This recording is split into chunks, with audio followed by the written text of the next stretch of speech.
Hello and welcome to the Mathwiz monthly marathon, where every month, in air quotes, it's been quite a bit. I nominate anime stuff for patrons to vote on, $5 plus patrons to vote on, and then I watch some anime and I talk about it in a podcast review format thingy with my co-host, my good pal Roggle. How you doing, Roggle? I'm doing good, thanks for asking. All right, and this time we are talking about, well, the theme was anime that I had dropped. So, coming back to revisit something I had given a shot once before, but I was curious about picking up. And in this one, it was Animegataris, which is the reason why I was interested in picking it back up was because a fellow YouTuber, you might have heard of him, you might not have, but if you haven't, go check him out. Core, he made a video, like a half an hour big grand thing on this show, Animegataris, and it was interesting. It was meta. It was good. So if you haven't seen the video, go check that out. But also, I don't know, maybe if our discussion isn't enough to get you interested in the show, maybe that video can. But, okay, that's right. We haven't done one of these in a while. We do the spoiler-free section. So, what were your general thoughts on Animegataris?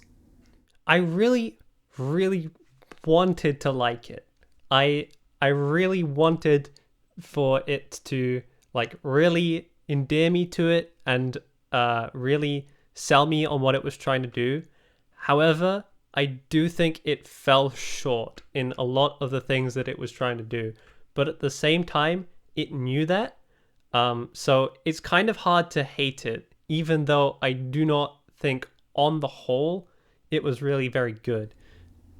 Yeah, I think it is a series that it has charm to it. Like it has some unique qualities that don't necessarily work as like the complete whole, like as a complete package trying to like nicely tie stuff together, but I do think that it is, I don't know. There are some episodes that are just genuinely kind of like like they exist. It's your typical kind of like high school club series. But then there are other episodes that I don't know. They do some cool stuff. Like they make some stuff. They make friends, and that's just, I don't know. There's all sorts of like meta commentary, a bunch of anime references. Like there's so many, you could probably compile like a whole book of references in this show. If someone wants to make a full reference guide, I might even rewatch the show just to see if I can recognize all the different references, because I recognized a ton, but there were also a bunch where I was just like, I'm sure that's a reference, but I have no idea what it's referencing. Yeah, it's just one of those shows. It's all about anime and people's love for anime. So they could be everywhere. Like there's some stuff that I didn't even pick up on as references. Then it's like, no, that's got to be a reference. And then there's some which is just very blatant and obvious, which is kind of just like, the more anime you know, the more you'd be able to appreciate the references, if nothing else, in this show.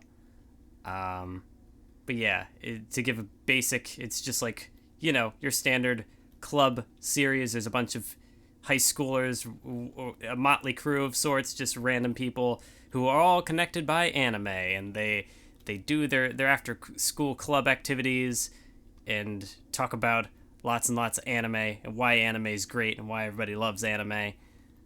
And yeah, I don't know. It's certainly an interesting series. I personally would.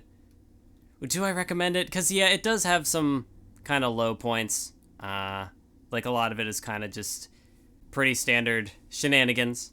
But then there's some episodes, like there's an episode where they go to an anime convention, and I've been to an anime convention, so I know what anime conventions are like, and just seeing the, all the jokes about like, oh, it's waiting in lines and stuff. That was a fun episode. But I don't know. What would you say was your favorite episode? Um, Honestly, I think it would have to be episode 8, which we might get as spoilers to say what exactly it is, but it involves them making the fake anime within the anime, It involves them creating their own anime, and like the charm and just kind of like amateurish vibes that you get from it are extremely endearing, and I think better than any other episode really reflect what the show is trying to achieve with its like amateurish, like just it's amateurish but like endearingly amateur. Like your friend just showed you this anime that they made, and you're just like, it's exceeded your expectations, and you can tell that they poured a lot into it and that they're really passionate about it. Yeah, it's one of those like, little low budget sort of production things, but you can see the heart that's there, and you can tell that it was something they wanted to do, and they just went out and did it. And that's I don't know. It's but I don't know, yeah. It's a bit of a rough series, but if I had to recommend it without going too much into spoilers and the twists and turns that it takes, I would definitely say like it can be slow at times. It can be kind of, you feel like you've seen some of these things before, maybe a little tropey, but there's a degree to which that like level, that lack of polish kind of makes it gives it more charm. Like you can tell, you can it's like direct line, direct path to the creator. You can tell that like, I see what you're doing here. It's a weird series to try to explain, especially with what happens later. But Rogel, do you have anything else to say before like we just go full blown spoilers? We go full insanity into the meta madness that is Animegataris. I think it is quite a show that's quite hard to talk about without spoilers. Yeah, because all the interesting things that we might have to say about it would be beyond the spoiler barrier. Yeah, and I guess to give kind of a warning, like if you're still a little skeptical, it does take quite a bit before it gets into the really crazy stuff. Like I think it wasn't until over halfway through that it really started to like boom, go all in. But if you're interested in that sort of like something that isn't perfect but recognizes that it's not perfect and kind of works with the limitations it has, and as well that if you just like good cute anime girls and funny reactions, because I mean the main protagonist is, I mean she's good, she's adorable, and I love her, and she doesn't know much about anime, but you know what, she's gonna try and she's gonna support her friends. Sometimes that's all you need in life, is just a pink-haired Genki girl to just boost your spirits and praise the good word of anime. Yeah. I don't know what I'm even saying anymore. I think the character designs definitely were one of the standout aspects. I think that they do convey a lot about the characters just from how they look, which is what you want with good character design. Like they're standard anime, but like done pretty decently, I'd say. Better than average. Yeah, because you've got the Genki, you've got the rich girl, you've got the Chuny, you've got the pretty boy, you got all your tropes. But yeah, character designs are good. Also, the OP is a bop. It's great. I think I'm just ready to get into the madness, to jump past the spoiler barrier. So if anyone needed that spoiler warning, this is your last chance to leave. And now that they're gone, where do we even begin?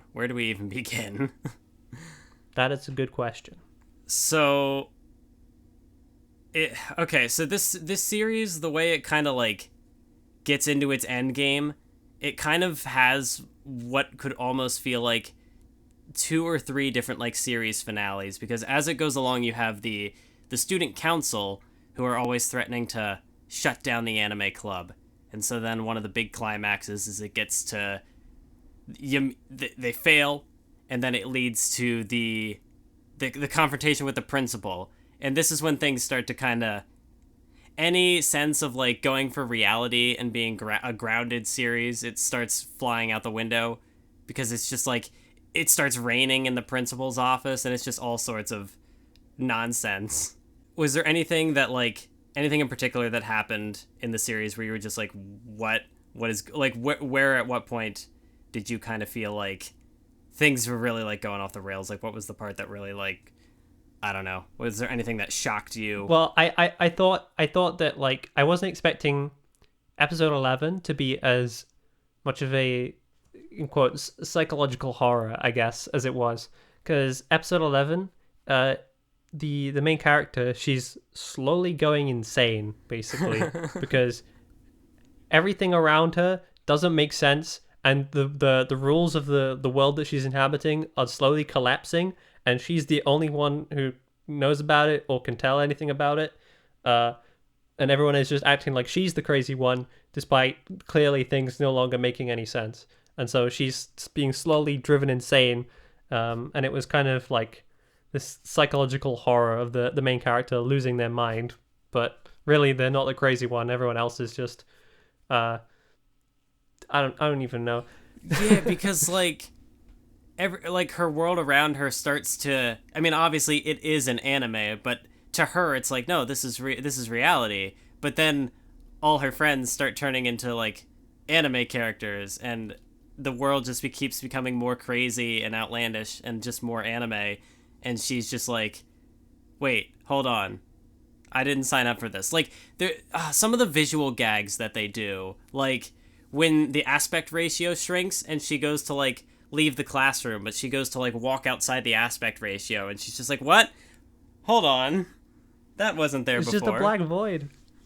It's just a void. And there's there's also the part where they do like the time, no, not time skip, but it's like the next day, and you get like the text on the screen, and then she just walks straight into it because it's like diegetic text somehow, and so she just like walks headfirst into the text. And then there's the part where they wonder if the wackiness can be blamed on the series composition changing hands.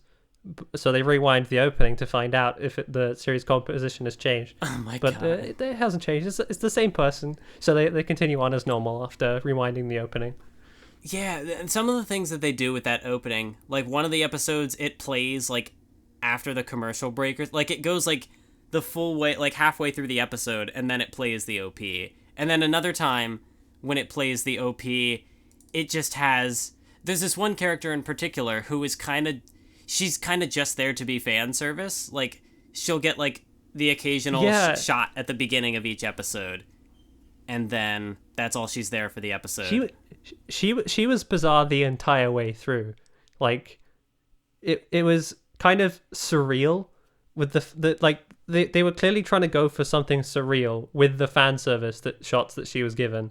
It was kind of like titillating, but also kind of unnerving at the same time. And I think that was supposed to be their way of giving you a hint that something might not be quite right with this series. That the fact that this fan service is so out of place. Because it wasn't just like they tried to write it into the plot. It was just completely out of place. I don't even know how to explain it. Like, it's just, I don't know. Yeah, because it does feel super forced and like super out of place. And that's the point. But anyways, she gets, one of the openings, it's just like her face plastered over all the characters, and like they reanimated the little scenes, so it's just like an entire opening of her, and it's, I don't know, I don't know what it accomplishes unless it's just supposed to make you feel like unsettled, because it is kind of like, this is not how this is supposed to be. What else does this show do? I feel like I feel that tends to happen. I feel like I'm rambling on. Is there anything you would like to add? I mean, I was trying to grapple with the question of what is this show trying to say? Because it does a lot of things, but what is it actually like trying to say with all of these things? And so I kind of had to like consider with like all of it, because at the start it's like, it's very by the numbers with this kind of story that it's like, this person is like, it's trying to show community through anime, and each person has their issues, or like a situation is resolved through a mutual love or connection that is created through anime or something tangentially related to anime. And so through that like, I think that to an extent that's a good message, and like saying that people can connect over this thing, and that's a really good thing. But I think the ending kind of like adds to that point in a little bit, in that like with the amount of anime that is like around them and like consuming their lives. Basically, like they're slowly being the anime is infiltrating their world both figuratively and literally, in that they can no longer make that distinction between anime and reality. And so I think the ending was trying to make a point about escapism, in that these people who go into anime can, if they don't keep it in check and they don't start trying to apply anime to the real world, they could like lose themselves in it, and this like could become unhealthy in their relationship to it. And so it was a little bit more mature than you might have first expected from the first couple of episodes, where it was just kind of like, yay, anime. And so it was I liked that it was kind of balanced in that perspective, and not just saying anime is great and has no flaws, and everyone should love anime and it will solve everyone's problems. And I think it's really interesting that, yeah, because like the way that it reflects that through also being an anime itself that is very self-referential, or not self-referential, but references a bunch of other anime.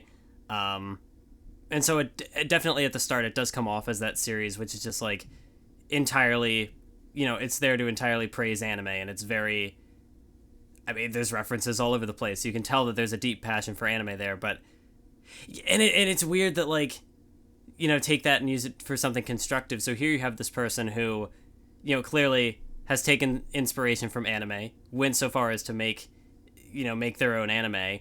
So then I don't know. There's a degree to which that feels kind of weird, that it's like, don't get too consumed in anime, says the, coming from the person who created this anime. I don't know. Like, I'm not saying it's a bad thing. It's just like really trying to wrap my head around it. It's I don't know. It's just interesting, but also kind of weird. But that's just the series in a nutshell, I guess. But it was also, through that ending, it was also kind of, again, reinforcing the message of like anime being a positive influence, because the fact that her characters that she loves and the characters that she helped create also help her distinguish between the real world and the anime world, and they help her overcome this like final obstacle. So it's not completely abandoning that initial that's right. thing of, yeah, because the thing that they create comes back to help them and save the day. You did point that out earlier. Yeah. Oh yeah, there's also the fact that like the director is in the show, and then he just like explodes or whatever because he spontaneously combusts. Yeah, because he like broke the laws of the world or whatever. He wasn't talented enough to handle this much weird shit. Man, the themes are too deep. Anime's too deep. But yeah, there's like all sorts of little nods in there.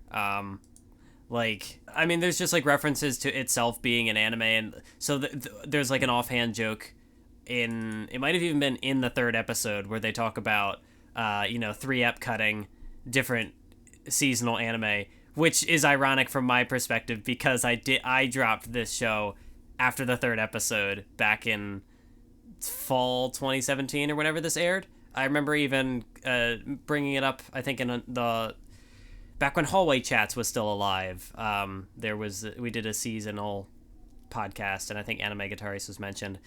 So it's, I don't know, that joke in particular, it's really fun coming back to it after having dropped it on the third episode, and then like recognizing that joke about dropping it in the third episode, and then after they've kind of done all their stuff and the shenanigans start picking up, they're like, oh, jump the shark too much now and they'll cancel us at episode 11. I don't know. It takes a while to, like, I don't know. Would you say that watching through the first however many episodes, even like the slower episodes where things are kind of maybe mediocre, would you say it was worth getting to the ending and seeing all this sort of insanity just completely take over? I mean, it's certainly, those last couple of episodes are certainly interesting. I don't know. I think it depends on your perspective. If you really hate wasting your time, then perhaps not. But if you're willing to sit those couple of episodes out, then yeah, maybe it would be worth it. But I think, from my perspective at least, I think this would have worked a lot better as like a 6-episode OVA. Because I think like if you just had like one episode of like general club shenanigans to like set up that just set up normalcy, and Yeah. then episode 2 maybe a couple of weird things start happening, you start to question a few things but nothing really major happens. Episode 3, like more questions, and then episode 4 maybe that's when the weird shit starts kicking in, and like and it's just a ride to the finish at that point. Because I think with the 12 episodes length that it has, I feel like it's just spinning its wheels for just a bit too long to keep that momentum up that it's trying to keep you engaged with, I think. Yeah, like I remember there was the one episode where it randomly throws in like a love sort of misunderstanding between Kai, the Chuny, and then the girl with the glasses whose name I can't remember. But it was, it's all just a misunderstanding, and it's, I don't know, it's one of those things that, like, maybe there's something to take away from that, but in like because it is doing kind of like it's doing the anime thing, but it feels very, very forced in the way that it did it, kind of like how it would use the fan service shots with the athlete girl, but it was like done in just a way that it's like this doesn't feel like the direction the story really wants to go in, but it's doing it, and it's, I don't know, but personally, I think for the most part, it was like just fun enough for me to give it like a light 6. Like it was a fun experience. I had fun watching it. Even when it was just kind of doing your typical, like I said, my favorite episode was probably the one where they just go to an anime convention, and it's just, it's a very typical sort of like episode of anime. There aren't any of the twists or the meta humor. Well, I mean, okay, the anime references, but not like the breaking the fourth wall thing. Dimensions are shifting and whatnot. So like for me personally, I'm pretty into the slice of life stuff, so I thought it was fine. Like it's not the best, I've seen better slice of life, but I thought it was cool. Would you recommend that like someone even just check out like the last couple of episodes, or would you say, if you don't think they would be interested in this at all, just don't even bother? Maybe if you really hate wasting your time, I would say like watch episode 1, then skip to episode 7, because episode 7 is the start of the whole making an anime arc, or maybe that was episode 7, right? Yes. So episode 7 was the start of the whole making anime arc, and then episode 8 is the end of that arc, because that's kind of like they're the two most important episodes of the first 8, I would say. And then the first episode just for the context, and then episodes 9, 10, 11, 12 for the weird and wacky shit that goes down in those episodes. So yeah, if that would be my personal recommendation, but I would also, if someone had given me that recommendation, I probably would have just watched them all anyway, because I'm just that kind of person where I hate skipping episodes. So I would totally understand if someone was to hear that and go, I'm just gonna watch them all anyway. Yeah, I mean, yeah, I personally recommend it, but I think that's kind of most of what I could really get out of this, beyond just like pointing out specific cool things that they did. Like in the last episode, you pointed it out to me. I had missed it. Yeah. They did like the character sheets or whatever from like the planning stages of the anime. And there's, in the right-hand corner, there's like the purple-haired girl. And then after all the weird, trippy, dimensional shit happens and it gets back to like normalcy, she's just there at the table and she's in the club now. So yeah, there's just all sorts of like weird things that it plays with, recognizing that it's an anime. The other one was like when the what is it called? The eye catch. It just like flies towards the screen and they're like, "Oh no, the eye catch," and then it just like runs straight through them or whatever. I don't know. Were there any other visual or sort of like contextual gags that you want to mention here at the very end that I haven't already brought up that you were like, "Oh, that was clever"? Well, there's the all sorts of stuff when she starts interacting with stuff that's anime but is tangible, like when the love hearts, when her mother's interacting with her father and the love hearts just kind of settle in her hand and then pop. Stuff like that. I think there's like a lot of attention to detail, especially in those last 4 episodes, that could potentially go unnoticed. So I do think that it deserves praise for that aspect, in that it doesn't half-ass it. It definitely like uses as many ideas that it can think of to try and like fully explore this whole what if anime but real premise. Yeah, it definitely it's not short on ideas. I will give it that. And so I guess in some ways it is kind of just like a mishmash of all these sorts of different ideas, and I don't know. Somehow it works for me. I liked where it went. So yeah, that was Animegataris. It was a wild ride. Like I said, if you haven't seen the video by Core, go check it out. You know, and so I don't know. I like the video. Maybe in some ways you might just prefer the video itself to the series itself, because I don't know. I like things that are meta. That's very my scene. So this was cool. Thank you for joining us. Next time it's a seasonal anime, and I think the poll tied. So I don't know how I want to break that tie. I guess I can like flip a coin right here. Okay, so I guess the winner is Carol and Tuesday. That's what we're gonna watch. That won the coin toss I just did here. So that'll be next time. Are you? I don't know. Are you at all familiar with Carol and Tuesday? Or have you been watching it at all? Oh, because I haven't. I watched one episode. I will not say my impressions of that episode. I will leave that for next time. But this will be an interesting one, I think. Oh, I don't know. I'm excited now. I don't know if that was like a good oh, or if it was like if an oh no oh. So stay tuned for the Carol and Tuesday episode next month, hopefully, if it comes out on time. And catch you then. Farewell. Sayonara. Bye-bye. Yeah.